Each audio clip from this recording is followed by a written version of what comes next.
تبارك الذي نزل الفرقان على عبده ليكون للعالمين نذيرا. الحمد لله نحمده ونستعينه ونستغفره ونؤمن به ونتوكل عليه ونعوذ بالله من شرور أنفسنا ومن سيئات أعمالنا ونعوذ بالله من شرور أنفسنا ومن سيئات أعمالنا ونعوذ بالله من شرور أنفسنا ومن سيئات أعمالنا من يهده الله فلا مضل له ومن يضلله فلا هادي له ونشهد أن لا إله إلا الله وحده لا شريك له ونشهد أن سيدنا ومولانا محمدا عبده ورسوله صلى الله عليه وعلى آله وأصحابه وبارك وسلم تسليما كثيرا كثيرا. أما بعد فأعوذ بالله من الشيطان الرجيم. بسم الله الرحمن الرحيم. الذين يأكلون الربا لا يقومون إلا كما يقوم الذي يتخبطه الشيطان من المس ذلك بأنهم قالوا إنما البيع مثل الربا وأحل الله البيع وحرم الربا فمن جاءه موعظة من ربه فانتهى فله ما سلف وأمره إلى الله ومن عاد فأولئك أصحاب النار هم فيها خالدون. صدق اللہ العظیم. اس سے پہلے صدقہ و خیرات کے متعلق تفصیل سے بات آ چکی. اس کے بعد یہ جو آیت کریمہ تلاوت کی گئی اس میں سود کا ذکر ہے. ابھی دونوں میں ربط کیا ہے؟ اوپر صدقہ و خیرات کو بیان کیا گیا کہ اللہ کے راستے میں خرچ کیا جائے اور اس کی شرائط وغیرہ کو بیان کیا، بہت سی باتیں بتلائی، اور اس کے بعد اب سود کا ذکر ہے. تو یہ متضاد چیز ہے، اپوزٹ ہے، اور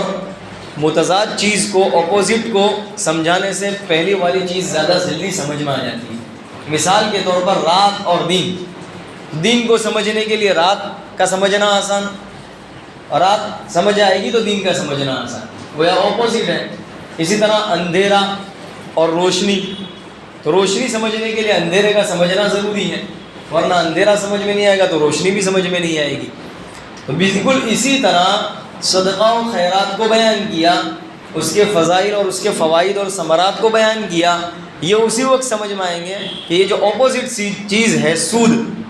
وہ بھی سمجھ میں آ جائے. تو یہ متضاد چیز کو یہاں پر بیان کیا کہ صدقہ و خیرات کرنے سے انسان کے اندر فیاضی پیدا ہوتی ہے، سخاوت کا مادہ پیدا ہوتا ہے، بخل اور کنجوسی یہ دور ہوتی ہے، اور ہمدردی کا جذبہ پیدا ہوتا ہے کہ کوئی آدمی مجبور ہے، محتاج ہے تو اس کی ضرورت پوری کر دی جائے. تو ہمدردی کا جذبہ پیدا ہوتا ہے اور سخاوت کا مادہ پیدا ہوتا ہے، اور اخلاق کی تکمیل ہوتی ہے، اچھے اخلاق پیدا ہوتے ہیں. اس کے بالمقابل سود. تو سود کی وجہ سے انسان کے اخلاق کا جنازہ نکل جاتا ہے، اور فیاضی کا مادہ جو پیدا ہونا چاہیے وہ ختم ہو جاتا ہے. بخل اور کنجوسی پیدا ہوتی ہے، مال جمع کرنے کی لالچ، مال جمع کرنے کی حرص پیدا ہوتی ہے کہ جتنا جمع ہو سکے جمع کر لو. اب وہ چاہے حلال طریقے سے آئے چاہے حرام طریقے سے آئے، بس جس طرح بھی غریب کا گلا گھونٹ کر آئے یا کسی بھی طریقے سے آئے، کسی کا بھی خون چوس کر آئے، کسی طریقے سے مال آنا چاہیے. مال جمع کرنے کی لالچ اور حرص اس میں پیدا ہوتی ہے. سودی لین دین میں اخلاق کا جنازہ نکل جاتا ہے، اور بخل اور کنجوسی پیدا ہو جاتی ہے، اور دین تباہ و برباد ہو جاتا ہے. اس کے دل کے اندر سختی پیدا ہو جاتی ہے. اسی سختی کی وجہ سے وہ دین پر عمل نہیں کرے گا، جس کے نتیجے میں دین ہلاک و برباد ہو جائے گا. اور ایسے آدمی پر اللہ کی لعنت برستی ہے۔ تو صدقہ و خیرات اور اس کے بالمقابل یہ چیزیں کہ صدقہ و خیرات کے اندر اللہ کی رحمت کا نزول ہوتا ہے، اور سودی کاروبار، سودی لین دین کے اندر اللہ کی لعنت اس پر برستی ہے۔ دونوں اپوزٹ چیز ہیں۔ اسی لیے یہاں پر صدقہ و خیرات کے بعد یہاں سود کو بیان کیا ہے۔ الذین یأکلون الربا لا یقومون الا کما یقوم الذی یتخبطہ الشیطان من المس، جو لوگ کہ سود کھاتے ہیں۔ اب یہ سود کھانے سے مراد صرف کھانا ہی نہیں ہے، سودی لین دین بھی مراد ہے کہ سود لیتا ہے، سود دیتا ہے، تو دونوں چیزیں مراد ہے، لینا بھی اور دینا بھی اور کھانا بھی۔ تو جو لوگ سودی لین دین کرتے ہیں، کھاتے ہیں، اب یہاں پر کھانا کیوں کہا گیا؟ لین دین بھی مراد ہے تو پھر کھانے سے کیوں تعبیر کیا؟ اس لیے کہ انسان کی اولین ضرورت کھانا پینا ہی ہے، سب سے پہلی چیز کھانا پینا ہی ہے۔ اسی لیے جب انسان کہتا ہے میں محنت کرتا ہوں، مزدوری کرتا ہوں، تجارت کرتا ہوں، کاروبار کرتا ہوں، کیوں؟ نوکری کرتا ہوں، کیوں؟ پیٹ بھرنے کے لیے، جمع کرنے کے لیے نہیں، پیٹ بھرنے کے لیے، اپنا پیٹ پالنے، اپنے گھر والوں کا پیٹ پالنے کے لیے، کھانے پینے کے لیے۔ معلوم ہوا کہ کھانا پینا اصل ہے، اسی لیے یہاں پر الذین یأکلون کہا، جو لوگ کے کھاتے ہیں۔ تو یہاں پر لین دین بھی مراد ہے، سود لیتا ہو، سود دیتا ہو، سب مراد ہے۔ تو جو لوگ سود کھاتے ہیں، سودی لین دین کرتے ہیں، ان لوگوں کی یہاں سزا بیان کی گئی ہے، ان لوگوں کی حالت کیفیت بیان کی گئی ہے۔ لا یقومون الا کما یقوم الذی یتخبطہ الشیطان من المس، کہ یہ لوگ قیامت کے دن اس طرح کھڑے ہوں گے جس طرح کے شیطان نے چھو کر انہیں مخبوط الحواس کر دیا ہو۔ جیسے کہ جنات کا جب انسان پر اثر پڑتا ہے، جنات کسی پر اثر ڈالتا ہے تو اس کی حیت بدل جاتی ہے، حرکات و سکنات بدل جاتی ہے، کچھ بھی بہکی باتیں کرتا ہے اور عجیب حرکتیں کرنے لگتا ہے وہ شیطان اور جنات کے اثر کی وجہ سے، اور اس کے پیر بھی لڑکھڑانے لگتے ہیں، وہ چل نہیں سکتا ٹھیک طریقے سے۔ تو من المس، مس سے معلوم ہوا کہ شیطان جو جنات یا شیطان جو اثر ڈالتے ہیں، اس قرآن کریم سے معلوم ہوا کہ وہ باہر سے اثر ڈالتے ہیں، ایسا نہیں کہ جسم کے اندر گھس جاتے ہیں، جسم میں گھستے نہیں ہیں، باہر سے اثر ڈالتے ہیں۔ معلوم ہوا کہ جسم کے اندر وہ گھستے نہیں، اتنی طاقت نہیں ہے۔ ہاں اتنا ہے کہ جتنا زیادہ اثر ہوگا جنات کا یا شیطان کا، اس پر اس کا اثر ظاہر ہوگا اتنا ہی زیادہ۔ تو جنات کے اثر ڈالنے کی وجہ سے، شیاطین کے اثر ڈالنے کی وجہ سے انسان پاگل بن جاتا ہے، مخبوط الحواس ہو جاتا ہے، حواس ہو بیٹھتا ہے، اپنی ذہن میں دماغ اور کھوپڑی ٹھکانے نہیں رہتی، کچھ بھی بہکی باتیں کرتا ہے۔ بالکل اسی طرح قیامت کے دن یہ سود کھور اسی طرح اٹھے گا قبر سے کہ اس کے پیر لڑکھڑاتے ہوں گے، صحیح طریقے سے کھڑا بھی نہیں رہ سکتا ہوگا، حواس باختہ ہو جائے گا، اس کے پیر بھی لڑکھڑاتے ہوں گے۔ اللہ تعالیٰ وہی فرماتا ہے یقوم الذی کما لا یقومون الا کما یقوم الذی یتخبطہ الشیطان من المس۔ تو یہ جو سود ہے یہ بڑی خطرناک چیز ہے، لعنت کی چیز ہے، اللہ کی لعنت کو اور اللہ کے غضب اور غصے کو دعوت دینے والی چیز ہے۔ جیسا کہ حدیث شریف میں بھی اللہ کے نبی علیہ الصلوۃ والسلام نے ارشاد فرمایا کہ جو شخص سود کا 1 درہم کھاتا ہے تو 36 مرتبہ بدکاری کرنے اور زنا کرنے سے بھی زیادہ سخت گناہ ہے۔ یہ سود کا 1 درہم، اپنی زبان میں 1 روپیہ کھا لے ہوئے یا 10 روپے جو بھی کھا لے ہوئے، اتنا خطرناک، یہ 36 مرتبہ گناہ کرنے سے بھی زیادہ خطرناک چیز ہے، سخت گناہ ہے۔ اور ایک اور روایت میں تو آپ نے فرمایا کہ جس کے جسم کا 1 ٹکڑا گوشت کا کچھ حصہ، جو حصہ بھی حرام مال سے پرورش پایا ہو، پلا بڑا ہو، اس کے لیے تو آگ ہی زیادہ حقدار ہے، وہ حصہ جہنم میں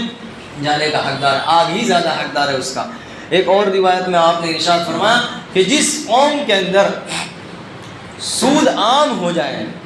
لین دین عام ہو جائے، سود کا رواج ہو جائے، تو اس قوم نے اللہ تعالیٰ اپنے اوپر اللہ کے غضب کو دعوت دے دی۔ گویا کہ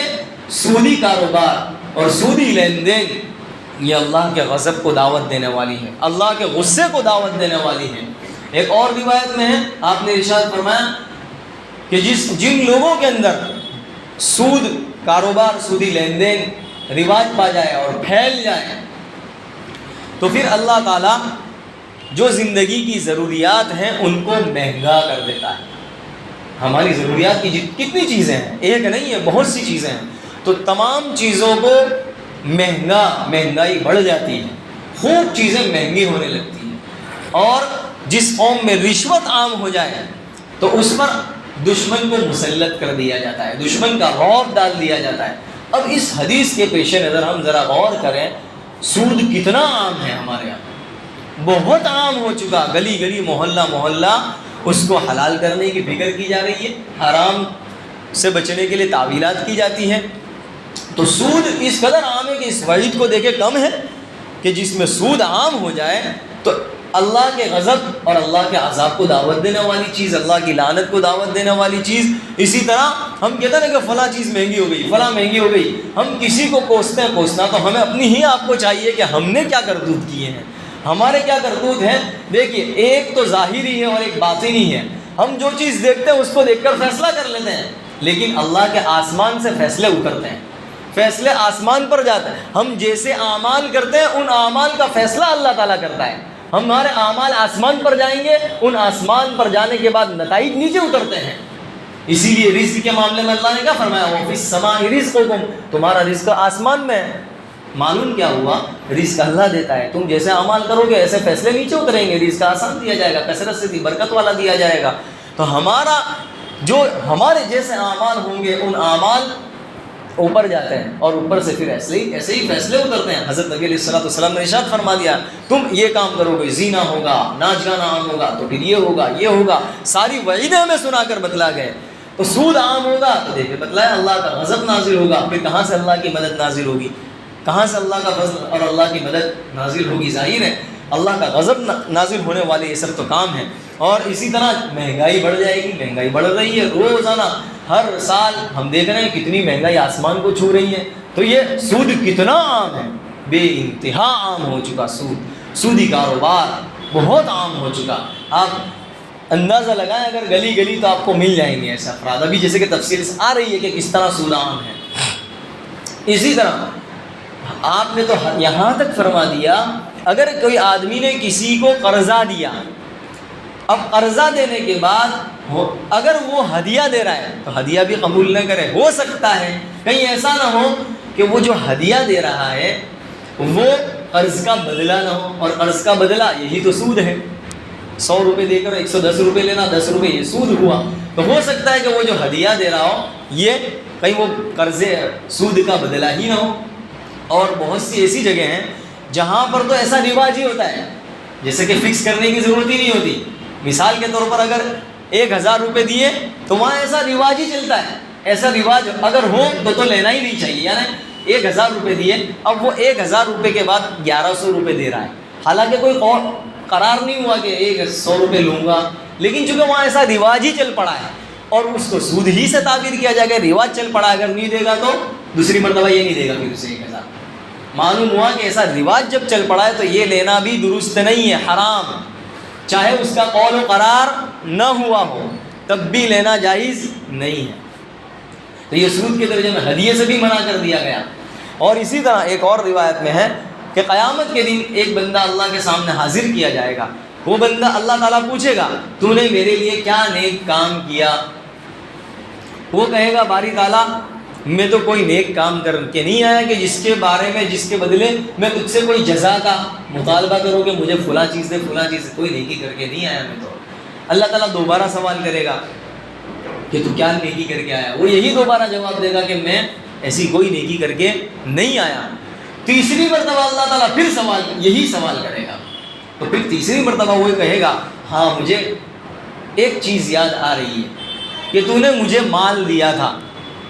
خوب مال دیا تھا، میں تجارت کاروبار کرتا تھا اور لوگ میرے پاس ادھار مانگنے آتے تھے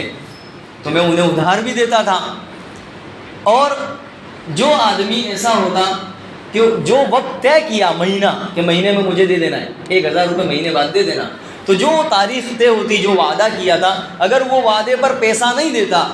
اور وعدے اور مہلت مانگتا تو میں اسے مہلت دے دیتا تھا،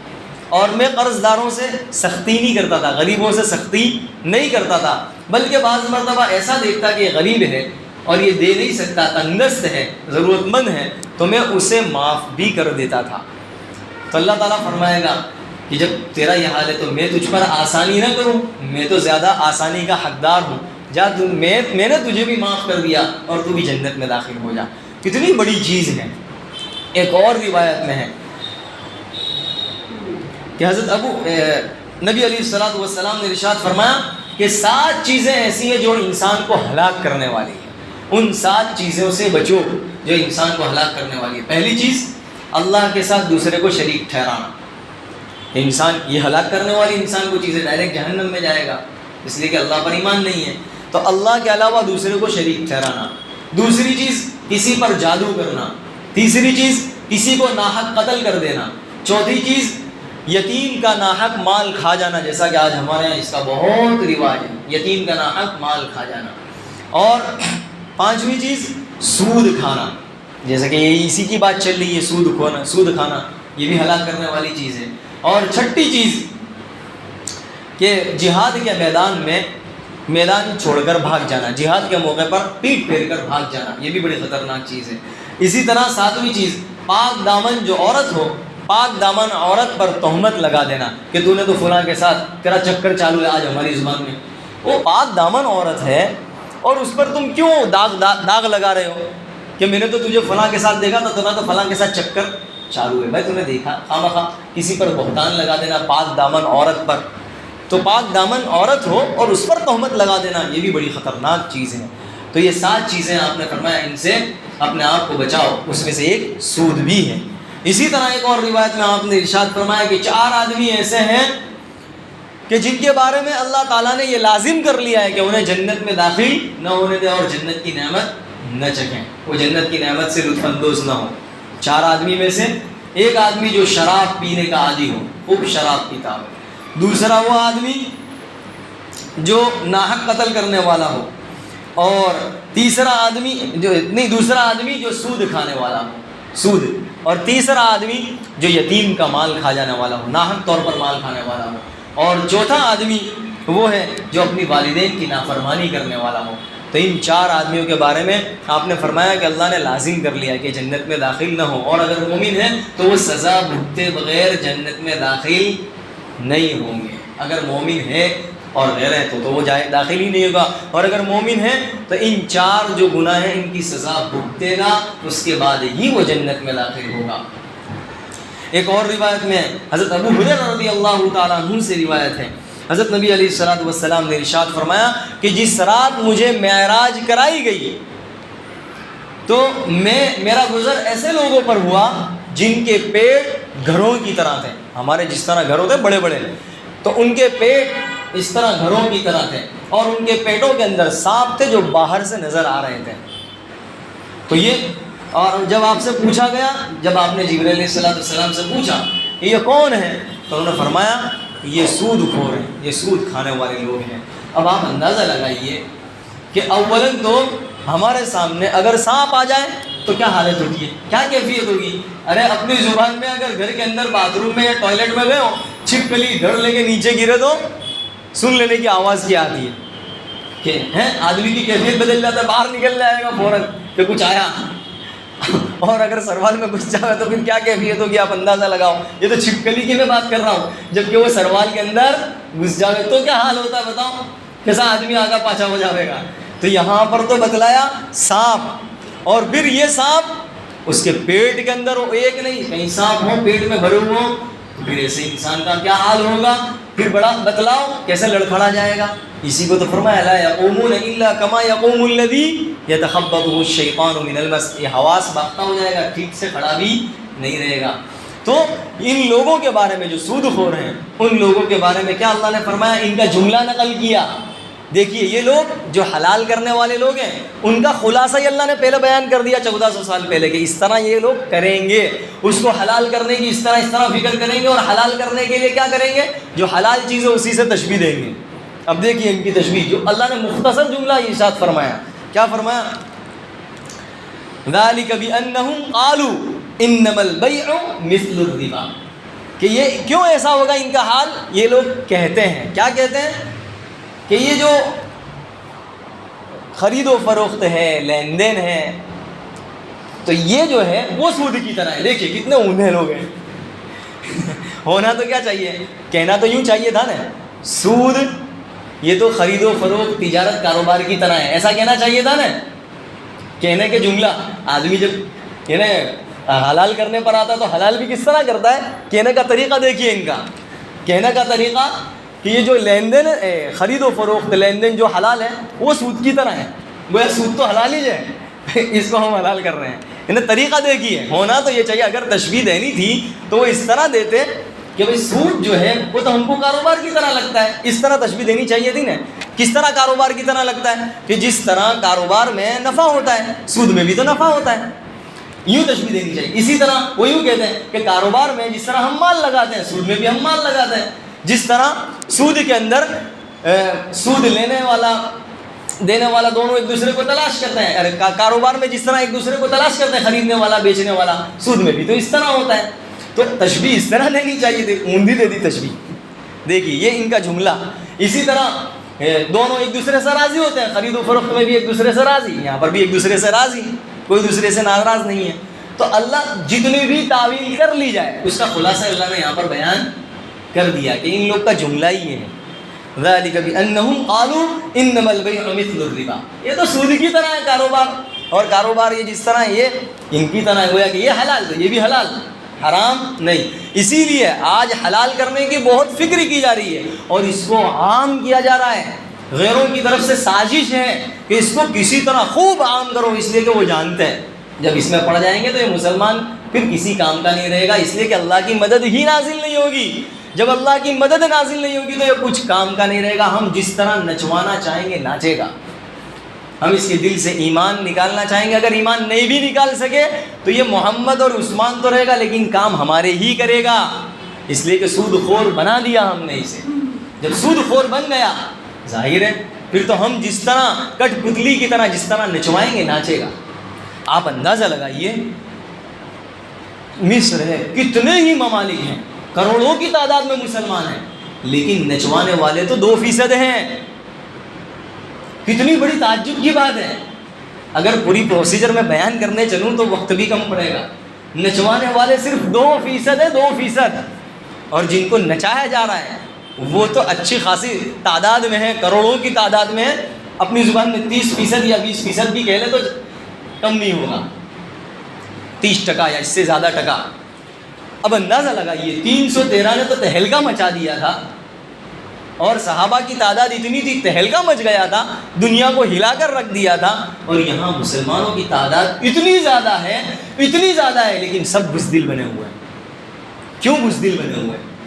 کسی کی ہمت ہی نہیں ہے،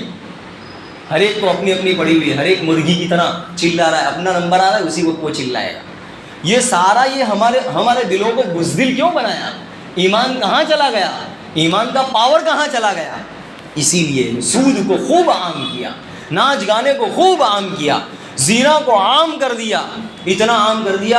آپ خود جانتے ہوں گے دبئی ہے کتنا مسلمان، اس بات یہ مسلمانوں کا ملک ہے دبئی، لیکن کتنا عام ہے، اس قدر عام ہے کہ جو جس طرح کرنا چاہے کر سکتا ہے۔ یہ سب عام کروایا کیوں؟ ان لوگوں کو عیاشی میں لگا دو، مسلمان جب عیاشی پر لگ جائے گا تو یہی مخالف بنے گا، اگر دارالاسلام کرنا چاہیں گے تو بھی نہیں بن سکے گا۔ افغانستان میں یہی تو ہوا، افغانستان کے اندر جب طالبان جب کامیاب ہوئے، یہ تو اللہ نے کامیاب کیا، 50 ملک اس پر ٹوٹ پڑے تھے پھر بھی کامیاب ہوا، جب دارالاسلام جب بنایا گیا تو یہاں کے لوگوں کو کئی سالوں سے 20 سال سے یہ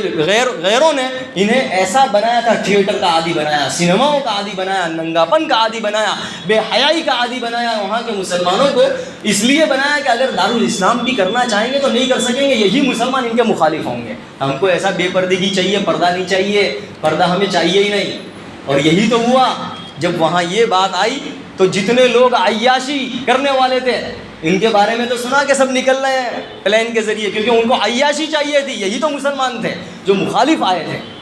معلوم ہوا کہ یہی مسلمان جب اس کا مزاج بن گیا تو وہ اسلامی مزاج کہاں اس کا بن سکتا ہے، اسلامی مزاج نہیں بن سکتا اس کا، وہی مخالفت کرے گا۔ اسی لیے تو ہم کو بھی تو اپنوں سے جتنا ڈر، غیروں سے اتنا ہمیں خوف نہیں جتنا اپنوں سے۔ اپنوں نے جتنی تکلیفیں پہنچائی ہے، اپنوں نے جتنا نقصان کیا ہے، غیر نے بھی اتنا نقصان نہیں پہنچایا۔ آپ تاریخ اٹھا کر دیکھ لیں، چاہے ہندوستان کی آزادی کی ہو، چاہے وہ ترک کی ہو، جتنی بھی تاریخ اٹھا کر دیکھ لیں آپ کو اپنا ہی آدمی نظر آئے گا مسلمان کی شکل میں۔ غدار اندر ہی سے نکلتے ہیں، اور آستین، جو آستین کے ساتھ یہی ہوتا ہے اندر والا، یہی چیز ہے۔ خیر بات تو دوسری جگہ چلی جائے گی۔ بات تو ہو رہی تھی کہ یہ آج سود کو حلال کرنے کی فکر کی جا رہی ہے، کوشش کی جا رہی ہے باقاعدہ، اور خوب عام ہے، خوب ہر گھر کے اندر، اگر محلے کے اندر اگر دیکھا جائے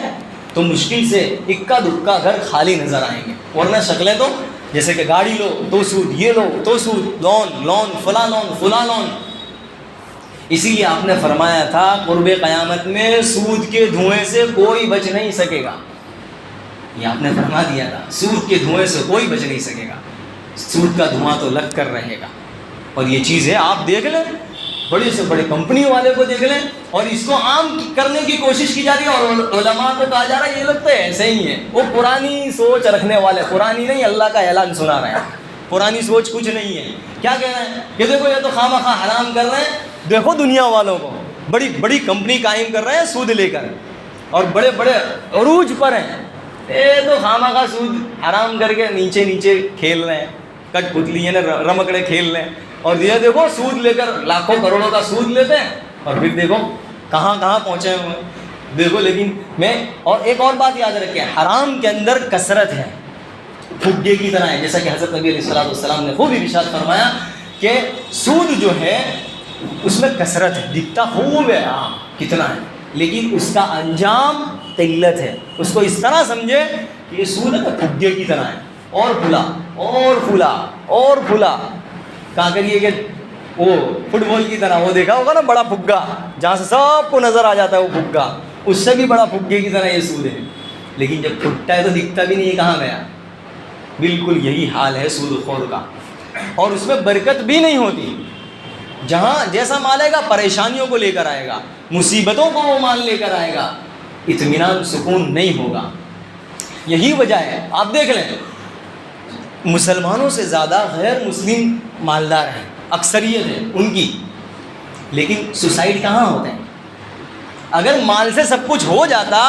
اگر مال سے سکون مل جاتا دل کو، تو مسلمان کی تعداد سوسائڈ کی زیادہ ہونی چاہیے تھی، جس میں غربت زیادہ ہے۔ آپ اندازہ لگا لیں فیصد، مسلمان تو 2-3% مالدار ہیں۔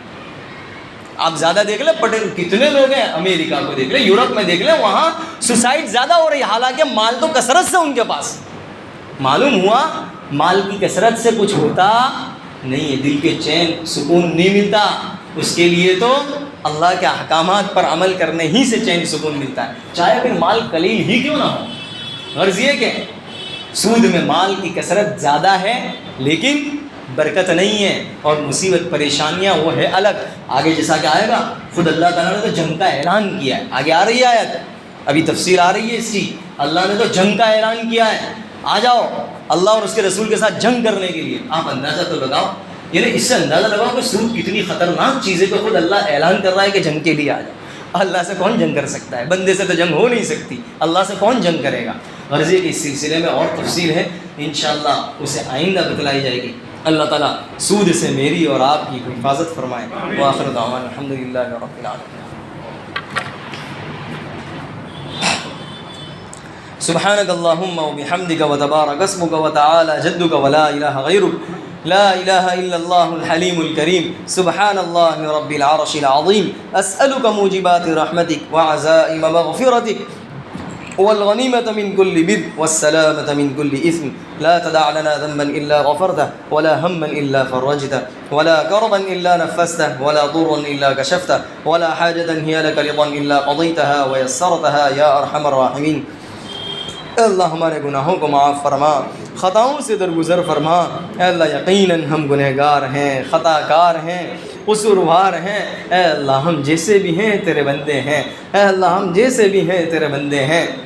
اے اللہ معاف فرما دے، اے اللہ معاف فرما دے، اے اللہ معاف فرما دے۔ تیرے علاوہ کوئی بخشنے والا نہیں، تیرے علاوہ کوئی رحم کرنے والا نہیں، اے اللہ تیرے علاوہ کوئی دینے والا نہیں ہے، تیرے علاوہ کوئی بخشنے والا نہیں ہے، تیرے علاوہ کوئی درگزر کرنے والا نہیں ہے، تیرے علاوہ کوئی پرسان حال نہیں ہے، اے اللہ کوئی پوچھنے والا نہیں ہے، تیرے علاوہ ہمارا کوئی ضرورت پوری کرنے والا نہیں ہے، ہماری پریشانیوں کو تیرے علاوہ کوئی دور کرنے والا نہیں ہے، ہماری مصیبتوں کو تیرے علاوہ کوئی ختم کرنے والا نہیں ہے۔ اے اللہ تو ہی تنے تنہا ہمارا رب ہے، تو ہی تنے تنہا ہمارا رب ہے، مالک اور خالق ہے، تو ہی تنے تنہا اے اللہ ہمارا مسجود ہے، اے اللہ تو ہی خالق ہے، اے اللہ تو ہی پالن ہار ہے، اے اللہ تو ہی اے اللہ ظلمتین ہے، اے اللہ تو ہی ارحم الراحمین ہے، اے اللہ تو ہی اے اللہ راحم المساکین ہے، اے اللہ تو ہی ہمارے ضرورتوں کو پورا کرنے والا ہے، اے اللہ تو ہی ہمیں نوازنے والا ہے، تو ہی ہمیں اے اللہ ہماری بگڑیوں کو بنانے والا ہے، تو ہی ہمارا مددگار ہے،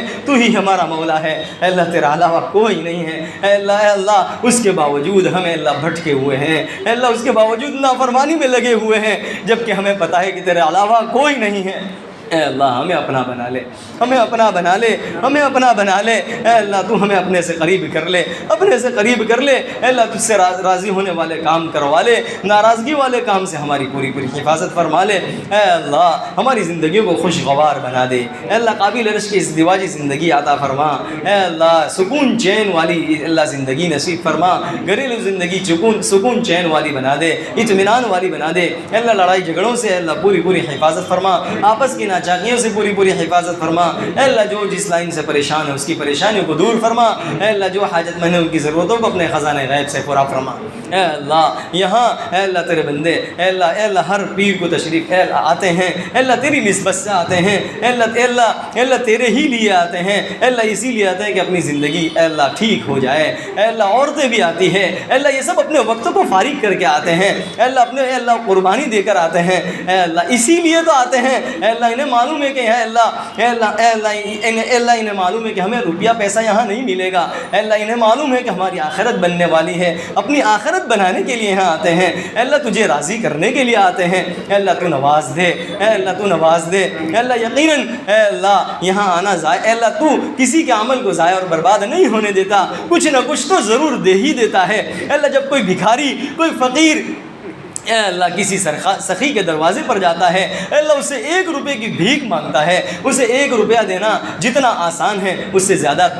تیرے لیے ہمیں نواز دینا آسان ہے، اے اللہ تجھے تو خالی ہاتھ لوٹاتے ہوئے بھی شرم آتی ہے، اے اللہ جس طرح ایک سخی جو کروڑ اور ابجوپتی کا مالدار ہو، اے اللہ وہ سخی ہو اس کے لیے اے اللہ خالی ہاتھ لوٹانا اسے بھی شرم آتی ہے، اے اللہ تو سخیوں کا سخی ہے، داتاؤں کا داتا ہے، جب تجھ سے کوئی مانگتا ہے تو تجھے بھی خالی ہاتھ لوٹاتے ہوئے شرم آتی ہے، اے اللہ تو بھی ہماری جھولیوں کو بھر دے، تو بھی ہماری جھولیوں کو بھر دے، ہماری جھولیاں بھی خالی ہیں، اے اللہ ہماری جھولیاں بھی خالی ہیں، ہم بھکاری ہیں، اے اللہ ہم بھکاریوں کی جھولیوں کو بھی بھر دے، اے اللہ ہم سے راضی ہو جا، ہم سے راضی ہو جا، اے اللہ رضامندی والی اے اللہ زندگی عطا فرما، اے اللہ جو کچھ مانگا عطا فرما، جو مانگنے سے رہ گیا اپنے شان عطا فرما، ربنا تقبل منا انك انت السميع العليم وتب علينا انك انت التواب الرحيم وصلى الله على النبي الكريم سبحان ربك رب العزة عما يصفون وسلام على المرسلين والحمد لله رب العالمين برحمتك يا ارحم الراحمين.